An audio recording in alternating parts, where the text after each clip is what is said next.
Mungkin kebanyakan dari kita khususnya orang Indonesia yang kurang mengenali akan kekayaan budayanya sendiri akan sangat merasa asing dengan kata Omohada.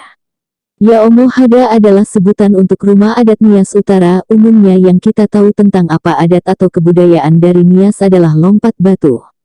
Padahal Nias memiliki rumah adat dengan karakteristik dan arsitektur yang sangat mengagumkan.